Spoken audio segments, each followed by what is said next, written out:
Karibu sana kijana mwenzangu, karibu sana mwanafamilia. Pengine changamoto hii imetuathiri kwa ukubwa sana, hasa katika kizazi chetu cha huu ambao tunauita ujana. Je, suluhisho lake ni lipi na changamoto hii kubwa ni ipi? Unataka kujua nani atazungumzia hili swala? Mimi ni George John, salia hapo hapo. Twende tukamwone mgeni wetu ambaye leo tunakwenda kuzungumza naye.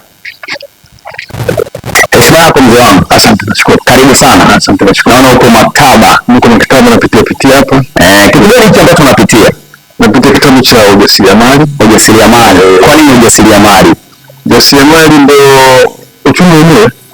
Kwa sababu dunia bila ujasiriamali haiwezi kwenda, kwa sababu ujasiriamali unahusisha wajasiri wa mali. Katika vizazi mbalimbali, ujasiriamali kwa hivi sasa nazungumzia ni vijana ambao ndio taifa linalotegemewa kwa kuwa na nguvu zaidi. Hii imekuwa ni changamoto kwa kiasi gani? Kama hivyo neno ujasiriamali maana ni ujasiri wa kufanya jambo kwa ubunifu na kuleta matokeo. Kwa vijana imekuwa ni kazi ngumu kwa kadri ya waandishi wengi, kwa sababu ni kazi ambayo inahitaji ubunifu na bidii. Ndio vijana wanapenda matokeo. Kwa hiyo inakuwa kwenye ujasiriamali na kuna changamoto. Na katika hizi changamoto za masuala haya ya ujasiriamali, sehemu gani hasa ambayo inafanya vijana kushindwa kabisa kufanikisha zoezi hili? Ujasiriamali ni kazi ya ubunifu. Kazi inahitaji bidii, kwa mfano kuamka mapema na kushinda katika hali ya mazingira magumu ya utafutaji, jua, mvua, pamoja na shughuli mbalimbali. Lakini wakati huo unahitaji kufikiri kwa bidii, kwa masoko, ubuni kitu gani kwa moja bidii kubali ipate kufanya biashara na wewe. Kwa hiyo kifupi inahitaji A to Z inahusu ujasiriamali. Tofauti na ajira, ukijaribu kusoma na kuangalia kule hivi wanaonekana watu wengi vijana wakishasoma wanapenda sana ajira. Kwa sababu ajira haziwezi kichwa. Kwa sababu ajira ufanye kazi unasubiri siku tarehe ifike unapewa mshahara wako unaenda kula.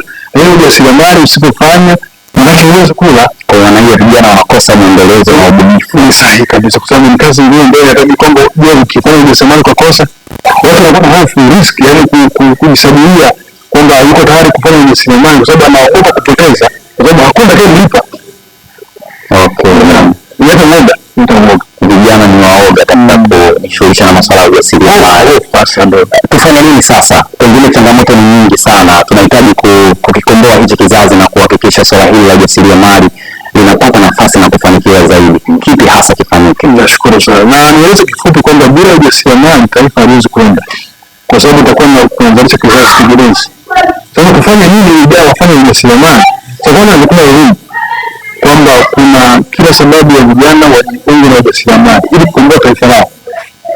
Vinginevyo tutakuwa na kizazi cha utumwa ambacho tutakuwa tunasubiri tu ajira ambazo hazina uhakika, hapo pengine na kukimbilia mpaka mataifa ya watu ndio siku hizi. Kwa sababu wote ni kusubu ujasiriamali kwamba wale kweli wajasiriamali wamethubutu wanazalisha mataifa yao yanaendelea. Sasa sisi kwa sababu tumekuwa waoga kwamba hiki nafikia mara sasa kila mmoja anaogopa. Kwa hiyo ndio kwanza mtu anaona bora kimbilia fursa zisizo tayari, lakini kumbe kuna fursa inajaza nyuma, yaani unaacha fursa unakimbilia fursa nyingine. Kwa hiyo tuwatie moyo vijana kwamba inawezekana, hata kama mwanzo tutakuwa magumu, lakini tukiwezekana kwa maana kwamba tukifaulu kazi imeshafanikiwa, kwamba wachache wakubali kwamba sisi tuko tayari kuingia ili tufanikiwe. Inawezekana. Inawezekana. Asante sana mzee wangu. Nashukuru sana. Wakati tunaanza mimi nilitambulisha, lakini wewe hatukutambua. Kwamba hii ni nani? Hii ni mjasiriamali hapa kwa Jacobo Kigombo. Mimi ni mjasiriamali, mimi thubutu, lakini natia moyo vijana kwamba moyo wa ujasiriamali kwa vijana umeshuka sana.